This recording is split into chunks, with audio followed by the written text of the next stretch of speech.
Blogger দিয়ে website বানানোর প্রথম পর্বে আপনাকে স্বাগতম। সো আমি আনিসুল শাহেদ। আমি আপনাদেরকে শেখাবো কিভাবে আপনারা একটি ফ্রি ওয়েবসাইট বানাতে পারেন। এই কোর্সে আমি দেখাবো কিভাবে ব্লগ খুলবেন এবং কি কি প্রয়োজন হবে। প্রথমে আপনার প্রয়োজন হবে আপনার ওয়েবসাইটের নাম, তারপর হচ্ছে একটি ফ্রি বা প্রিমিয়াম থিমস, তারপর হচ্ছে টাইটেল এবং সামান্য ধারণা। তাহলে আর দেরি নয়, চলুন শুরু করা যাক। প্রথমে আপনাকে আপনার ফোনে জিমেল কানেক্ট করে নিতে হবে। এরপর আপনাকে যেতে হবে blogger.com।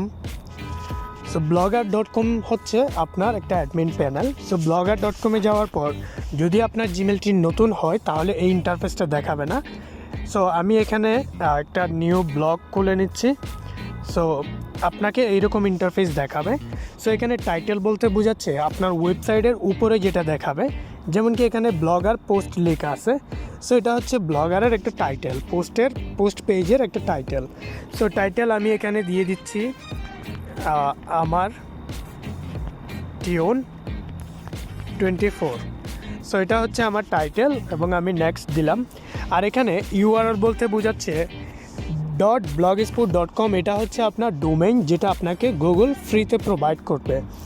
এবং অ্যাড্রেস যেটা, সেটা হচ্ছে আপনার ডোমেইনের নাম, যে নামটা দিয়ে মানুষ সার্চ করলে আপনার ওয়েবসাইট ভিজিট করতে পারবে। সো আমি এখানে দিয়ে দিলাম আমার টিউন। সো আমার টিউন.blogspot.com এটা অলরেডি অন্যজন ইউজ করছে বা খুলে নিয়েছে। সো সেই জন্য এটা অ্যাভেলেবেল না। সো আমাকে এমন একটা নাম দিতে হবে যে নামটা ইউনিক এবং এই পর্যন্ত কেউ খুলে নেয়। সো আমার টিউন বিডি, আমার টিউন শপ দিয়ে দিলাম আমি। সো এই নামটা অ্যাভেলেবেল রয়েছে। সো এরপর আমি সেভে ক্লিক করব। সো সেভে ক্লিক করার পর এখানে আমার ওয়েবসাইটটা প্রসেসিং হচ্ছে এবং আমার ওয়েবসাইটটা ওপেন হয়ে গিয়েছে। সো এরপর আমি এখানে অনেকগুলো অপশন দেখতে পাচ্ছি এবং একদম নিচে আপনারা ভিউ ব্লগে ক্লিক করবেন। সো ভিউ ব্লগে ক্লিক করার পর এখানে আমি আমার ওয়েবসাইটটা দেখতে পারতেছি। সো আমি আমার ওয়েবসাইটটা এখানে দেখা যাচ্ছে, তবে ওয়েবসাইটে কোনো কন্টেন্ট এখনও পর্যন্ত নাই, সেই জন্য এটা ফাঁকা দেখাচ্ছে।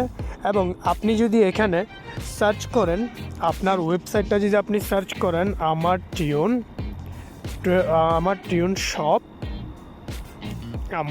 shop.blogspot.com, এইটা লিখে যদি আপনি সার্চ করেন তাহলে আপনি আপনার ওয়েবসাইটটা পাবেন।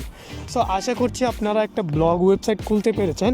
ইনশাআল্লাহ পরবর্তী টিউটোরিয়ালে আমি আপনাদেরকে কীভাবে আপনি থিমস ইনস্টল করবেন সেটা নিয়ে আমি আপনাদের দেখাবো।